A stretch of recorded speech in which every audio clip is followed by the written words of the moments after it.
안녕하세요. 구상담 클리닉 부원장 나현정입니다. 오늘은 마마걸, 마마보이, 파파걸, 파파보이 배우자에 대해 알아보려고 합니다.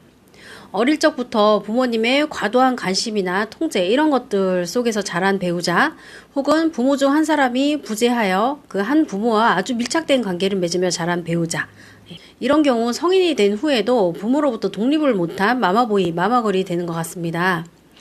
이들은 부모의 아주 어린 날의 기대와 결핍을 채우며 자랐기 때문에 지금 결혼해서 새로운 가정을 꾸려서 떠나야 되는데 그 떠나는 것에 대한 알 수 없는 죄책감을 느낍니다. 부모 역시 결혼한 자녀를 떠나보내지 못하고 사랑과 기대를 지속하려고 하게 되는데요. 문제는 이것이 새로 만들어진 가족 입장에서 본다면 조종과 간섭이 된다는 것입니다. 아내는 이렇게 얘기할 수 있어요. 당신의 부모는 왜 이렇게 자주 찾아뵈야 돼? 남편이 이렇게 말할 수 있어요. 당신 나 빼고 자긴 장모님이랑 셋이서 이사할 집 다 알아보고 나는 무슨 꼭두각시야? 처가살이 아니면 시가살이 이런 것들. 이렇게 부모로부터 온전히 독립을 하지 못하면 크게 세 가지 문제가 발생을 합니다. 부모로부터 독립을 못한 자녀는 내면에는 의존성, 나약함, 자기 불신감을 가지고 있고 성인이 됐는데 누군가에 의존해 있고 구속을 당하니까 이 심리적 권태감이 장난 아닙니다. 그리고 정서적 미숙함 또한 상당합니다. 즉 자아의 문제가 생긴다는 거고요.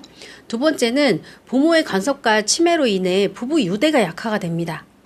부모에 의존된 자녀는 결혼해서도 배우자보다 부모를 더 우선시하게 돼요. 그래서 우리 좀 맞추자 배우자야 이렇게 얘기하니까 배우자가 굉장히 섭섭하고 이 삼각관계에 끼어있는 게 불쾌하죠. 그래서 결국 부부 갈등으로 이어집니다.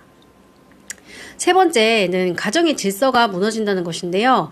자녀의 결혼 생활에 개입을 하는 부모는 그들의 부부 혹은 그들의 삶, 그들의 관계 자체가 좀 원만하지 못한 경우가 좀 있습니다. 그래서 자녀가 결혼했음에도 불구하고 떠나보내지 못하고 여전히 본인의 정서적 에너지를 자녀에게 쏟으려는 그런 습관을 못 고치고 있는 거거든요. 그렇게 되면 가족 관계가 도미노처럼 이 질서가 하나씩 무너집니다.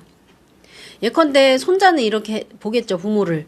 우리 부모는 할머니 할아버지한테 의존돼 있어. 그거 보면서 의존성을 배우게 되고 그래서 부모로부터 독립성, 자율성 이런 모델을 배울 수가 없습니다.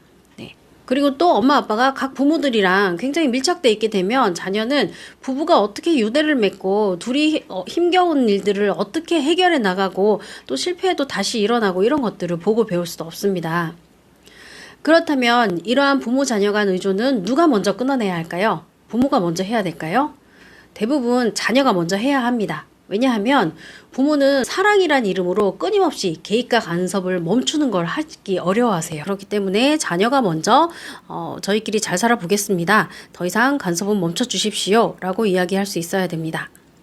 그리고 이 자녀가 부모로부터 독립을 하기 위해서는 몇 가지 좀 개념을 좀 가지고 있어야 돼요. 첫 번째는 부모를 떠난다는 게 부모를 버리는 게 아니라는 거예요. 결혼이란 나고 자란 가정에서 이미 독립된 두 남녀가 만나서 가정을 이루는 것이거든요. 그래서 부모로부터 독립을 해야 지금 배우자와 행복한 가정을 꾸리는 게 가능하기 때문에 부모를 떠나는 게 지금 당장은 좀 마음이 아픈 일일 수도 있지만 결국은 행복한 가정을 꾸리는 모습을 부모에게 보여줌으로써 효도하게 된다는 거죠. 애매하게 부모 곁에 머물러서 효도한다는 생각은 하지 않아야 합니다. 두 번째는 자기 인생을 책임지기로 결단해야 합니다. 스스로 선택하고 결정하고 실패를 통해 배우는 습관, 그런 과정은 스스로에 대한 믿음, 자부심, 자존감 이런 것들을 엄청나게 키워줍니다. 이는 아주 어려워도 실패를 하더라도 스스로 책임지는 자세는 자녀에게도 굉장히 좋은 모델링이 되기도 합니다. 세 번째는 이제는 가장 가까운 사람은 배우자다라고 선언해야 합니다. 가장 중요한 일은 배우자와 나누고 가장 속상한 것, 가장 기쁜 것 역시 배우자와 나누겠다고 마음 먹어야 합니다.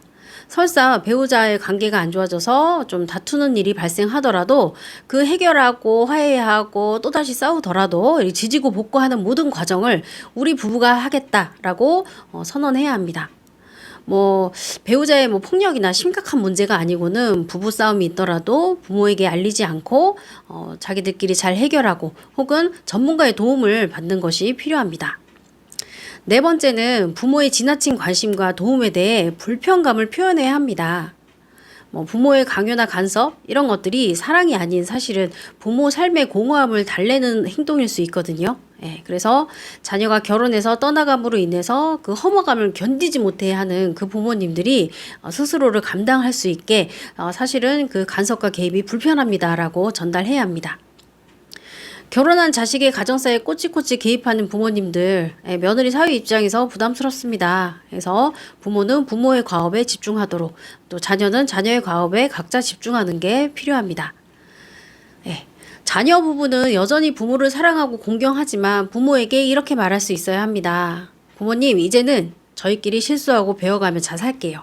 염려 마시고 부모님께서 저희 도움이 필요할 때 언제든 연락을 주세요.